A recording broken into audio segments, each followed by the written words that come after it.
the Reuters news agency that Israel has launched an preventative attack against Iran.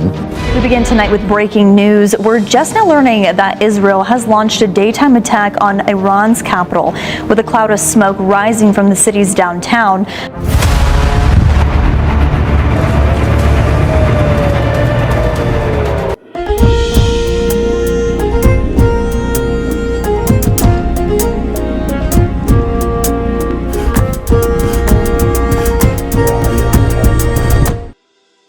ውድ የፈታ ቤተሰቦች ከልብ የመነጨ የከበረ ሰላምታችን በያላችሁበት ይድረሳችሁ። ለተቀዳሚ ሰዓቱን መረጃ አሰናድተናል። ይመጥናሉ፣ መደመጥ ይገባቸዋል ያልናቸውን መረጃዎች በቅድሚያ እናስተዋውቅ። በብዙ መልኩ የተፈራው ጦርነት በዛሬው ዕለት በእስራኤል ድንገተኛ የኢራን ጥቃት ተጀምሯል። አሜሪካም የእስራኤልን እግር ተከትላ ኢራንን ማጥቃት ጀምራለች። ኢራን የእስራኤልና የአሜሪካን የሚሳኤል ውርጅብኞች እያስተናገደች ነው። በአሁኑ ሰዓት ኢራን አጸፋዊ ምላሽን ልትሰጥ ትችላለች በሚል ስጋትም በእስራኤል አስቸኳይ ጊዜ አዋጅ ታውጇል። ጥንቅራችን በዛሬው ዕለት የተፈጠረውን ሁኔታ ሊያደርሳችሁ ጠቅላላ አድርጎ ይዞታል። ኤርትራ ከበረራ ጋር በተያያዘ ከባድ ፈተና ውስጥ ገብታለች። ከወራት በፊት የኢትዮጵያ አየር መንገድ አስመራ ድርሽ እንዳይል ያለችው ኤርትራ በአሁኑ ሰዓት በብዙ መልኩ ከባድ የበረራ ፈተና ውስጥ መግባቷን ቢቢሲ ሰፋ አድርጎ አስነብቧል። እኛም በጥንቅራችን አካተነዋል። የቀይ ባህርን ጂኦፖለቲካዊ ለውጥ ተከትሎ አዲስ የወደብ ስምምነት ተፈርሟል። ግብጽ ባደፈጠችበት የተፈረመው የስምምነት በቀይ ባህር ጂኦፖለቲካ ትልቅ አንድምታ ያለው ነው። ዝርዝር መረጃውን ከጥንቅራችን ይሰሙታል። የኤርትራ ጦር በኢትዮጵያ ግዛት ውስጥ ጥሰት ፈጽሟል የሚል ክስ ቀርቦበታል። ጦሩ ወጣቶችን በኃይል ወደ ኤርትራ በረሃዎች ለወታደራዊ ስልጠና እየወሰደ ነው በሚልም ተከሷል። ክሱ የተሰማው የኢትዮጵያ መንግስት በይፋዊ ደብዳቤ ኤርትራ ጦር ከኢትዮጵያ ግዛቶች ይውጣ ባለበትና ውዝግቡ መነጋገሪያ ሆኖ በቀጠለበት ነው። ይዘነዋል። የጅቡቲ ፕሬዝዳንት ኢስማኤል ኦማር ጊሌ በሶማሊላንድ ጉዳይ ጠንከር ያለ ማስጠንቀቂያ ለእስራኤል አሰምተዋል። እስራኤል በርበራ ላይ ጦር ሰፈር ለመትከል ያላት ፍላጎት ለጅቡቲ የብሔራዊ ደህንነት ስጋት መሆኑን በግልጽ ተናግረዋል። የሶማሊላንድ መሪዎች ላይም የሰላ ትችት አሰምተዋል። መረጃውን ይዘናል። ብሔራዊ ባንክ የእግድ ውሳኔ አሳልፏል። እግዱ ከክሪፕቶ ከረንሲ ግብይት ጋር በተያያዘ የተላለፈ ነው። ባንኩ የእግድ ውሳኔውን በተመለከተ ጥብቅ ማሳሰቢያ በሰጠበት መግለጫው ምን አለ የሚለውን ከጥንቅራችን ይሰማሉ። እስከ ጥንቅራችን ፍጻሜ አብራችሁን ቆዩ። የምንለቃቸው ዕለታዊ ትኩስ ዜናዎች እንዲደርሷችሁ ላይክ፣ ሼር፣ ሰብስክራይብ ማድረግ እንዳትረሱ። በተደጋጋሚ ገንብቶ በማስረከብ በደንበኞቹ የተመሰከረለት ዳኮርድ ሪል ስቴት አሁን ደግሞ በመሃል አዲስ አበባ ጀማ እንደሚገኘው ሳይት ላይ ግንባታ ሂደታቸው 40% የደረሱ በአንድ ዓመት ብቻ የሚረከቧቸውን አፓርትመንቶች ከ70/30 የባንክ ብድር ጋር አቀረበላችሁ። ባለ 1 መኝታ 80 ካሬ፣ ባለ 2 መኝታ 110 እና 118 ካሬ ከ623200 ብር ቅድመ ክፍያ ጀምሮ እስከ 1 ሚሊዮን ብር ከሚደርስ ልዩ ቅናሽ ጋር ይዞላችሁ ቀርቧል። ለበለጠ መረጃ 0911 057674 ወይም 0926 930578 ይደውሉ። ዳኮርድ በልዩነት የተገነባ።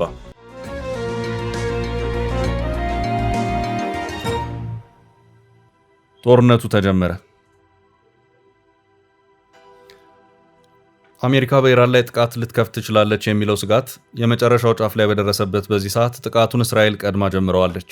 አሜሪካም በሰዓታት ልዩነት የእስራኤልን ጥቃት ተከትላ ኢራንን በሚሳኤል መደብደብ ጀምራለች። ፋታ የማይሰጥ መጠነ ሰፊ ጥቃት ነው እየተባለለትም ነው። እስራኤል ኢራን ልታጠቃኝ ትችላለች በሚል የቅድመ ጥቃት ወይም ፕሪኤምፕቲቭ ስትራይክ መጀመሯን የተለያዩ ዓለም አቀፍ ሚዲያዎች ባሰራጯቸው ዘገባዎች አመልክተዋል። እስራኤል በኢራን ላይ ጥቃት የጀመረችው በዛሬው ዕለት ከጥቂት ሰዓታት በፊት ነው። እስራኤል መከላከያ ሚኒስቴር ኢራን አጸፋዊ ምላሽን ልትሰጥ ትችላለች በሚል ስጋትም በመላው እስራኤል የአስቸኳይ ጊዜ አዋጅ የታወጀ መሆኑን አስታውቋል። በአሁኑ ሰዓትም በኢራን ዋና ከተማ ቴህራን የተለያዩ አካባቢዎች ተከታታይነት ያላቸው ፍንዳታዎች እየተሰሙና ጭስም በየቦታው እየተትጎለጎለ ይገኛል። እስራኤል በአሁኑ ሰዓት ጥቃቱን የጀመረችው በሚሳኤል ድብደባ መሆኑን የአልጀዚራ ዘገባ አመላክቷል። እንደ አሶሺየትድ ፕሬስ ዘገባ ከሆነ እስራኤል ሚሳኤሎችን አከታትላ የተኮሰችው በኢራን መንፈሳዊ መሪ መኖሪያ ቤት ላይ እና አካባቢው ላይ ነው። አሜሪካ በማናቸውም ሰዓት በኢራን ላይ መጠነ ሰፊ ጥቃትን ልትከፍት እንደምትችል የሚያመለክቱ መረጃዎች እየወጡ ቢቆዩም የትራምፕ አስተዳደር በኮንግረሱ በኩል ፍቃድ ስላላገኘ በቀጥታ ወደ ጦርነቱ ሊገባ አይችልም የሚሉ አስተያየቶች ነበሩ። ነገር ግን ግምቱ አልሰራም። ትራምፕ ከእስራኤል ጎን ሆነው ጦርነቱን ተቀላቅለዋል። የትራምፕ አስተዳደር የጦር አውሮፕላን ተሸካሚ መርከቦችን ወደ ኢራን ቅርብ ርቀት ከማስጠጋቱን በተጨማሪ በመካከለኛው ምስራቅ አካባቢ የሚታዩት ዲፕሎማቶችን የማስወጣት እንቅስቃሴ ጦርነቱ በማናቸውም ሰዓት እንደሚከፈት ጠቋሚ ያደርገዋል የሚያስብል ነው ሲባል ቆይቷል። አሜሪካ ሳውዲን፣ ኳታርን፣ የተባበሩት አረብ ኤምሬትስን ጨምሮ በበርካታ ሀገራት የጦር ሰፈር ያላት ሲሆን ጦርነቱ የሚጀመር ከሆነ ኢራን እነዚሁ የጦር ሰፈሮችን ልታጠቃ ትችላለች በሚል በእነዚሁ ካምፖች ያሉት የአሜሪካ ወታደሮች እንዲበተኑ ወይም ከጦር ሰፈሮቹ እንዲለቁ ተደርገዋል። አሜሪካ ግዙፍ የጦር መርከቦቿን ወደ መካከለኛው ምስራቅ ባሰማራችበት በአሁኑ ወቅት በኢራን አቅራቢያ ባለ ባህር ላይ የሚካሄደው የአሜሪካ ሰራዊት እንቅስቃሴ እንዳሳሰበው የተባበሩት መንግስታት የገለጸበት ሁኔታ ነበር። አሜሪካ ስትፈራ አሁን እስራኤል ጦርነቱን አንድ ብላ ጀምረዋለች። አሜሪካም ተከትላለች። የኢራን አጸፋዊ ጥቃትም እየተጠበቀ ነው። እስራኤልና ኢራን ከወራት በፊት ከባድ የሚባሉ ውጊያን አድርገዋል። ለ12 ቀናት የተካሄደ ውጊያ ነው። የአሁኑ ጦርነት እንዲሁ በቀላሉ የሚቆም አይመስልም። አሜሪካም በቅርብ ውጊያውን ትቀላቀላለች ተብሎ ይጠበቃል። አሜሪካ 2 የጦር ጀቶችን የሚሸከሙ የጦር መርከቦችን ወደ ኢራን ካስጠጋች ቆይታለች። በአሜሪካ በኩል ዝግጅቶች ከተጠናቀቁ ቆይተዋል። ኢራን ጥቃት ከተከፈተብኝ አጸፋዊ ምላሹ ከባድ ነው፣ ቀጠናዊ ጦርነት መሆኑ አይቀሬ ነው፣ ብዙዎችን ያነካካል በማለት ስታስጠነቅቅ ከርማለች። ይመጣብኛል ያለችውን ጥቃትም ለመከላከል በሚል በአብዮታዊ ዘቡ በኩል ከባድ የሚባል የጦር ልምምድም ስታደርግ ከርማለች። በአሁኑ ሰዓትም በመካከለኛው ምስራቅ ከፍተኛ የሆነ ውጥረት ነግሷል።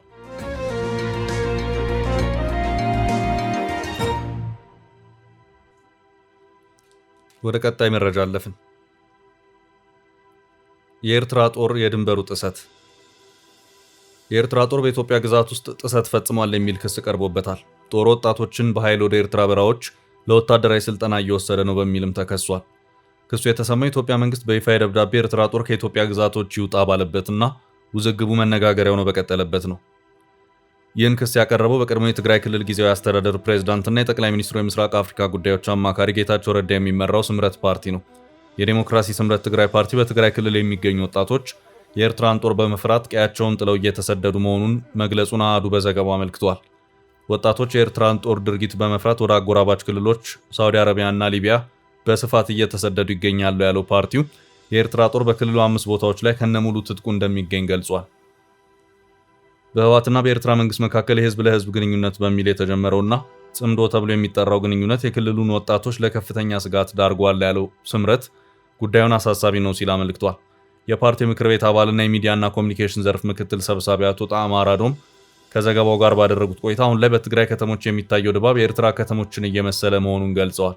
የትግራይ አደባባዮች ባዶ እየሆኑ ነው ያሉት አቶ ጣዕመ የህዝቡ ደህንነት በአሁኑ ወቅት ከፍተኛ አደጋ ላይ መውደቁን አስረድተዋል። ፓርቲው እንደሚለው ክልሉ አሁን ላይ ከመደበኛው መንግስታዊ መዋቅር ውጭ በሆነ ካውንስል እየተመራ ይገኛል። ይህ ካውንስል በህወሓት በትግራይ ጊዜያዊ አስተዳደርና በኤርትራ መንግስት የሚመራ መሆኑን ስምረት ገልጿል። አቶ ጣዕመ አረዶም አክለውም የትግራይ ህዝብ ልጆቹን ጥቃት በመፍራት ወደ አዲስ አበባ እየላከ መሆኑን ጠቁመዋል። ሆኖም ህወሓትና የኤርትራ መንግስት ሆን ብለው የጸጥታ ችግር የሚፈጥሩ ሰዎችን ወደ መሃል ሀገር በማስገባት በትግራይ ተወላጆች ላይ ጥርጣሬና ኢላማ የማድረግ ስራ እየሰሩ ነው ሲሉ ወንጅለዋል። ይህ ክስ የተሰማው በኢትዮጵያና ኤርትራ መካከል የተፈጠረው ውጥረት ባየለበት ነው። ኢትዮጵያና ኤርትራ ሲለዋወጡ የቆዩት የቃላት ጦርነት ከመቼውም በበለጠ አሁን ላይ መካረሩን የሚጠቁሙ ምልክቶች እየተስተዋሉ ይገኛሉ። የኢትዮጵያ ውጭ ጉዳይ ሚኒስትር ጥር 30 2018 ዓ.ም ለኤርትራ የውጭ ጉዳይ ሚኒስትር በላከው ደብዳቤ የኤርትራ ሰራዊት ተቆጣጥራቸዋል ካላቸው የኢትዮጵያ ሉዓላዊ ግዛቶች እንዲወጣና ለድርድር ዝግጁ እንዲሆን ጠይቋል። ኢትዮጵያ ኤርትራ ወደ ኢትዮጵያ ግዛት በመግባት የተወሰኑ አካባቢዎችን ተቆጣጥራለች እንዲሁም ታጣቂዎችን ትደግፋለች ብላ ያቀረበችውን ክስ ኤርትራ ሐሰተኛና የፈጠራ ስትል አጣጥላለች። በቀጣይ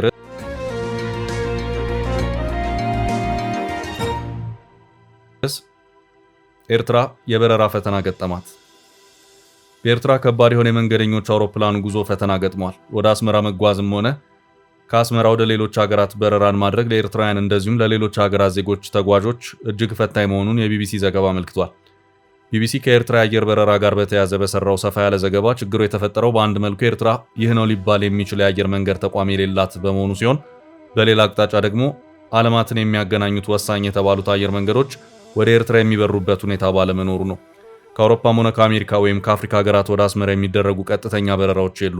በረራዎች ቢኖሩም መደበኛ ጊዜን ጠብቀው የማይደረጉና ከአንድ ሀገር ወደ አስመራ ለመብረርም በዱባይ በኩል መዞር ግድ ያለ መሆኑን ዘገባው አክሏል።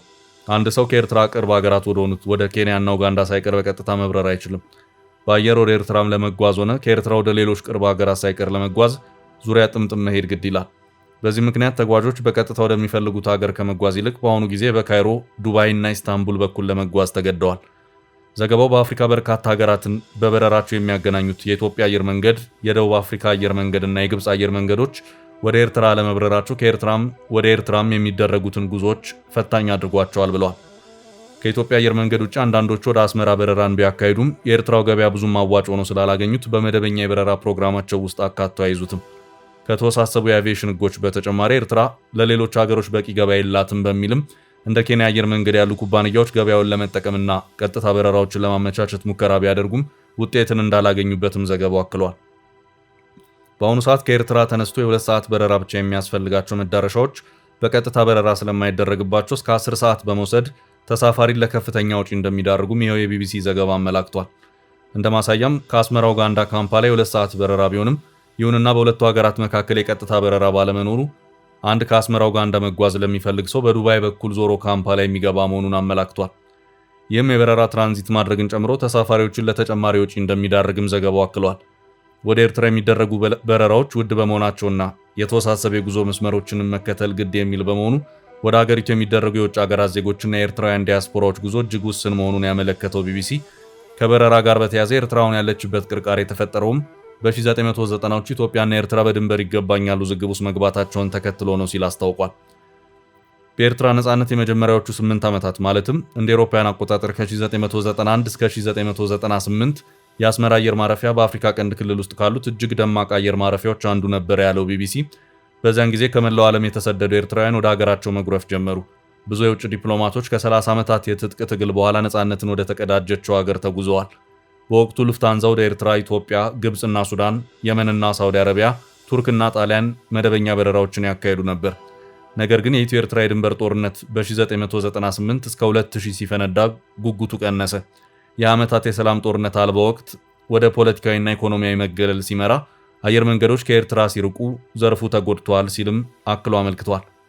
ኤርትራ ከኢትዮጵያ እንደተገነጠለች የራሷን አየር መንገድ ለማቋቋም ጥረት ብታደርግም ኢንዱስትሪው የሚጠይቀው ፋይናንስ፣ እውቀት እና ልምድ ከፍተኛ መሆኑ ጅምር ውጤታማ እንዲሆን እንዳላደረገው ዘገባው አክሏል። ይኸው የቢቢሲ ዘገባ አክሎም የኤርትራ አየር መንገድ የበረራ አገልግሎትን የሚሰጠው በአንድ አውሮፕላን ብቻ ነው ሲልም አስታውቋል። እንዲያም ሆኖ አየር መንገዱ የአውሮፕላን መለዋወጫ ዕቃዎችና የአስተዳደር ብቃት ችግር ማስተማማኝ አገልግሎት መስጠት እንዳይችል አድርጎታልም ተብሏል። ከሁለት አስርት ዓመታት የድንበር መዘጋትና ውጥረት በኋላ ኢትዮጵያና ኤርትራ ሰላም ማውረዳቸውን ተከትሎ የኢትዮጵያ አየር መንገድ ዳግም ወደ አስመራ በረራን ቢያደርግም ኤርትራ የአየር መንገዱን የትኬት ሽያጭ ገቢን ሳይቀር በመከልከል በረራውን እንዲያቋርጥ ያደረገችበት ሁኔታ እንደነበር የሚታወስ ነው።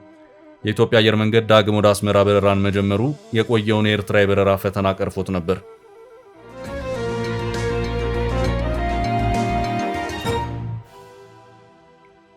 ወደ ቀጣይ መረጃ አለፍን። ለግብጽ የተሰጠው ያጸፋ ምላሽ። የቀይ ባህርን ጂኦፖለቲካዊ ለውጥ ተከትሎ አዲስ የወደብ ስምምነት ተፈርመዋል። ግብጽ ባደፈጠችበት የተፈረመው ይህ ስምምነት በቀይ ባህር ጂኦፖለቲካ ትልቅ አንድምታ ያለው ነው። በርካታ ሪፖርቶች እንደሚያመለክቱት ባለፈው ታህሳስ ወር 2018 ዓ.ም ግብጽ በኤርትራ የሚገኘውን የአሰብ ወደብና በጅቡቲ የሚገኘውን የዶራሌ ወደብ ለማዘመን ስምምነት ላይ ደርሳለች። ይህን ተከትሎም ኢትዮጵያ አፋጣኝ ያጸፋ እርምጃ መውሰዷ ነው የተሰማው። ኢትዮጵያና ጅቡቲ የኢትዮጵያ ዋነኛ የባህር በር በሆነው የዶራሌ ወደብ ላይ ያለውን የሥራ አፈጻጸም ለማሻሻልና ትብብራቸውን ይበልጥ ለማጠናከር መስማማታቸውን የተገለጸው ስምምነቱ የተደረገው በጅቡቲ የኢትዮጵያ አምባሳደር ለገሰ ቱሉና የዶራሌ ወደብ ዋና ሥራ አስፈጻሚ አብዱላሂ አዳዌህ ከትላንት በስቲያ የካቲት 19 ቀን 2018 ዓ.ም ባደረጉት ውይይት መሆኑ ተገልጿል። እንደ አምባሳደር ለገሰ ቱሉ ገለጻ በውይይቱ ወቅት ኢትዮጵያና በጅቡቲ መካከል ያለው ስትራቴጂካዊ ግንኙነት ያለውን ቀጠናዊ ፋይዳ የጠቀሱ ሲሆን የጅቡቲ መንግስት ግንኙነቱን ወደ ላቀ ደረጃ ለማሳደግ ላሳየው ቁርጠኝነት ምስጋና አቅርበዋል። አምባሳደሩ አክለውም የወደቡ አስተዳደር አሰራሮችን በማቀላጠፍ ለኢትዮጵያ ዕቃዎች ለሚሰጡ አገልግሎት ቁልፍ የአፈጻጸም አመልካቾችን ተግባራዊ ለማድረግ ምቹ ሁኔታ መፍጠሩን ገልጸዋል። ሁለቱ ወገኖች የወደቡን አፈጻጸም ይበልጥ ለማሻሻልና ለቀጠናዊ ትስስር ከፍተኛ አስተዋጽኦ እንዲያበረክት በትብብር ለመስራት መስማማታቸውንም አክለዋል። ይህ ስምምነት ይፋ የሆነው ግብጽ የኢትዮጵያ ዋነኛ የባህር በር በሆነው የጅቡቲ ወደብ ከስምምነት ላይ መድረሷ ከተዘገበ በኋላ ነው። ግብጽና ጅቡቲ ከተፈራረሙ ስምምነቶች መካከል በኤልሱድ ኤሌክትሪክና በዶራሌ ኮንቴነር ተርሚናል መካከል የተደረገው ስምምነት ይገኝበታል። ይህም በዶራሌ ለሚገኘው ተርሚናል ብቻ ኃይል አቅርቦት እንዲሰጥ ታስቦ የሚገነባ ባለ 23 ሜጋዋት የሶላር ኃይል ማመንጫ ፕሮጀክትን ያካትታል። ይህ እርምጃ በቀጠለው የናይል ውሃ ውዝግብ ሳቢያ ወደብ አልባ በሆነች ኢትዮጵያ ላይ ጫናን ለመጨመር እንደታለመ በሰፊ ይታመናል። አሁን ላይ ኢትዮጵያ በወደቡ ከጅቡቲ ጋር ያላትን ትስስር የሚያጠናክር አዲስ ስምምነት የተፈራረመች ሲሆን ይህም ለግብጽ አካሄድ ያጸፋ እርምጃ ነው።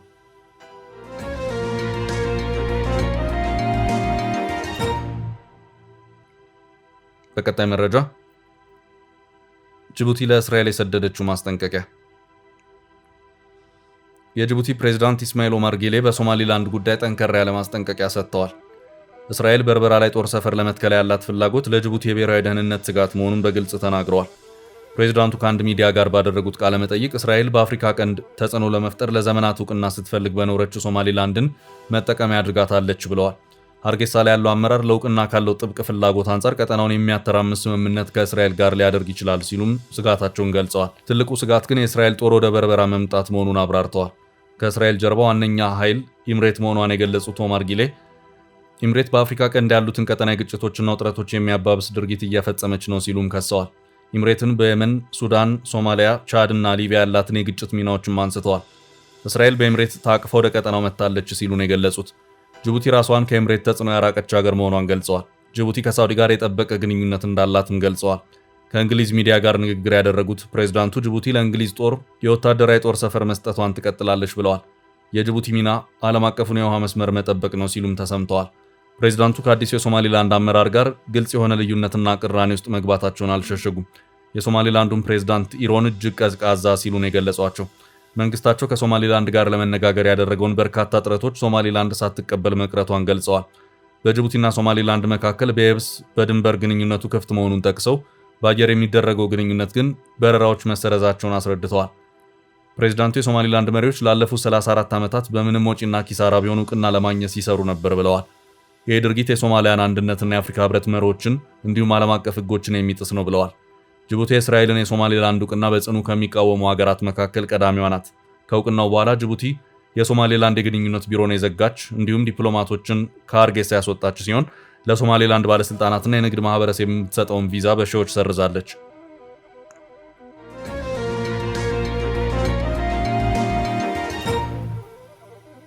ወደ ቀጣይ ርዕስ አለፍን። ብሔራዊ ባንክ የክሪፕቶ ግብይትን በይፋ አገደ። ብሔራዊ ባንክ የእግድ ውሳኔ አሳልፏል። እግዱ ከክሪፕቶ ከረንሲ ግብይት ጋር በተያያዘ የተላለፈ ነው። የኢትዮጵያ ብሔራዊ ባንክ ክሪፕቶ ከረንሲን ጨምሮ ፍቃድ በሌላቸው የተለያዩ መተግበሪያዎች የሚደረጉ የአቻ የዲጂታል ግብይቶችን ማገዱን በትላንትናው ዕለት ባወጣው መግለጫ አስታውቋል። የዲጂታል ገንዘብ የሆነው ክሪፕቶ ከረንሲ ከወረቀትና የሳንቲም ገንዘብ በተጨማሪ አሁን ላይ ሌላኛው ለግዢና ኢንቨስትመንት ጥቅም ላይ የሚውል ገንዘብ እየሆነ መጥቷል። አንዳንድ ተቋማትና ግለሰቦች አሁን ላይ ፋይናንስ ክፍያዎችን ክሪፕቶ ከረንሲ በመባል የሚታወቀውን የዲጂታል ገንዘብ በመጠቀም እየፈጸሙ እንደሆነም ነው የሚነገረው።